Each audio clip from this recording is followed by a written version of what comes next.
Welcome, ladies and gentlemen, to the hot football news on May 1st, 2025, from Harry. Last night, in round 18 of the FIFA Club World Cup, a clash took place between Inter Milan and Fluminense. On paper, this seemed like a rather unbalanced match. But in reality, this tournament has shown that Brazilian representatives are always tough opponents. Let's take a look at how the match unfolded. Fluminense shocks Inter. Fluminense caused a major upset by defeating Inter to book their place in the quarterfinals of the FIFA Club World Cup 2025. Fluminense started the game confidently and quickly applied pressure, forcing Inter into a mistake that led to the opening goal in the 3rd minute. Despite holding 66% possession in the first half, Inter only had the same number of shots as their opponents, 5, and only began to intensify pressure in the second half. That's when Inter started to create more dangerous opportunities, with players like Lautaro Martinez and DiMarco unleashing some threatening shots. Inter kept pressing hard in the final minutes. In the 82nd minute, a close-range volley forced Fluminense's goalkeeper to make a spectacular save. Shortly after, Martinez had a golden chance, but his shot hit the inside of the post and bounced out. While Inter were desperately pushing for an equalizer, they were hit with a counterattack in the 3rd minute of injury time, conceding a second goal that sealed the win for Fluminense. A bitter defeat for Inter, who must now exit the tournament, while Fluminense move on to face the winner between Al Hilal and Man City. Real finalize Vinicius' future. Currently, Vinicius' agent, Frederico Pena, is in the US to watch the FIFA Club World Cup 2025. However, the contract extension had already been agreed upon back in March. Vinicius has repeatedly stated his desire to stay long-term with Real Madrid. The Royal Club's management had no other intention either. Both sides reached a mutual agreement on a new deal lasting until 2030, meaning Vinicius will spend 12 years in the white jersey of Real Madrid.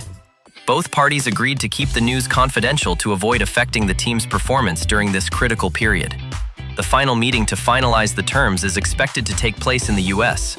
Club president Florentino Perez will also return to the US to watch the round 18 match, making it highly likely the deal will be sealed during this time. After a disappointing 2024-2025 season, Real Madrid's management held individual discussions with key players to evaluate morale and future plans. Vinicius was reportedly calm, committed to staying, and determined to improve his form, especially in the FIFA Club World Cup 2025. The Brazilian striker has changed his demeanor, minimizing unnecessary arguments on the pitch and focusing solely on playing to regain top form. Alongside Vinicius, Real Madrid are also preparing to announce contract extensions for Brahim Diaz and Thibaut Courtois. Al Hilal still wants Messi. According to Sport, Saudi Arabian clubs such as Al Hilal and Al Nassr are reigniting talks with Messi, as his contract with Inter Miami is set to expire at the end of 2025. They are ready to offer a salary equal to or even higher than the €750 million year deal Al Hilal proposed in 2023. Nearly 4 times Cristiano Ronaldo's salary at Al Nassr, €200 million a year. At that time, Messi turned down the record-breaking offer to join Inter Miami for the sake of family and a stable life in the US. However, 2 years later, the ambition to bring Messi to Saudi Arabia has not cooled. In fact, Messi is no stranger to the Gulf nation. He has been a tourism ambassador for Saudi Arabia since 2022, under a contract worth $25 to $30 million per year. The Argentine star has appeared in multiple promotional campaigns and has visited the Red Sea and several prominent landmarks there. Messi's contract with Inter Miami lasts 2.5 years, signed in the summer of 2023, and is set to end in December 2025. The US club has a clause to automatically extend it for 1 more year, but the final decision remains with Messi. Brighton cash in big from Chelsea. According to Sky Sports and The Athletic, Chelsea have agreed to pay Brighton £55 million plus £5 million in add-ons to sign João Pedro. The player is currently en route from Brazil to the US to undergo medical checks and complete procedures before joining Enzo Maresca's squad at the FIFA Club World Cup. With FIFA allowing clubs to register new players until July 3rd, Pedro may even feature for Chelsea in the quarterfinal against Palmeiras. This João Pedro deal will raise Chelsea's total spending on Brighton players to over £271 million in just 3 years. The deals include head coach Graham Potter and staff, £21 million, 2022. Defender Marc Cucurella, £60 million, 2022. Goalkeeper Robert Sanchez, £25 million, 2023. Midfielder Moises Caicedo, £115 million, 2023.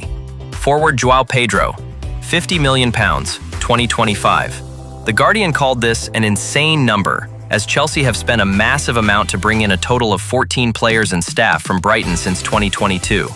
Even PSG or Bayern Munich have never spent that much on one domestic club.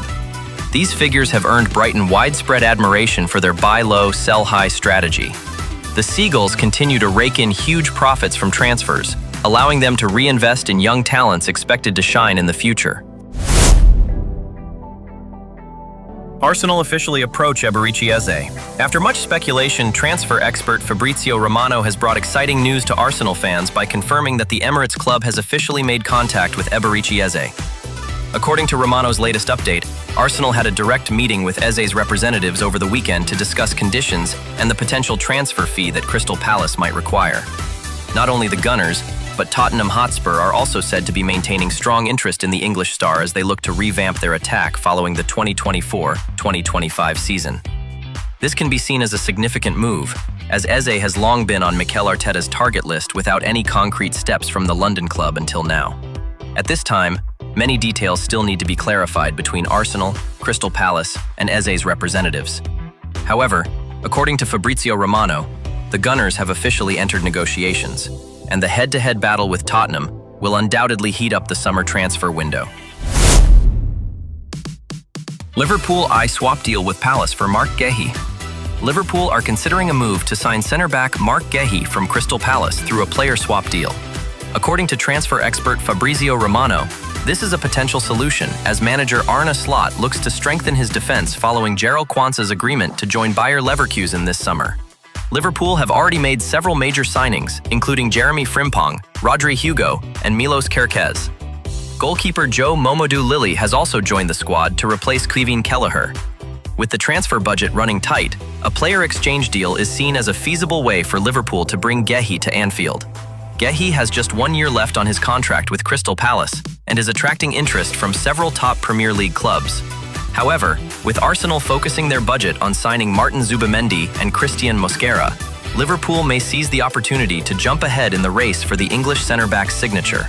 According to Romano, the deal is still in its early stages, and there's no confirmation yet regarding which player Liverpool might include in the swap with Palace. Palace at risk of losing European Cup spot. Crystal Palace seem to have secured a place in next season's Europa League by winning the FA Cup after beating Man City in May. However, they are still waiting for UEFA's final approval due to issues related to multi-club ownership regulations. The concern arises from the club's major shareholder, John Textor, who is set to sell his stake to Woody Johnson, owner of the NFL team New York Jets. However, Johnson also holds interests in Lyon, a French club that also qualified for the Europa League, potentially violating UEFA's multi-club ownership rules. In its latest statement, UEFA confirmed that it needs more time to assess Palace's case and revealed that Lyon had accepted a binding agreement. If they are relegated to League 2 due to financial reasons, they will be disqualified from European competitions in the 2025-2026 season. Lyon were recently ordered to be relegated by French football's financial watchdog, but are currently appealing the decision. Ladies and gentlemen, those were the main headlines in today's football news from Harry. Thank you all for your attention. Goodbye and see you again in our next bulletin.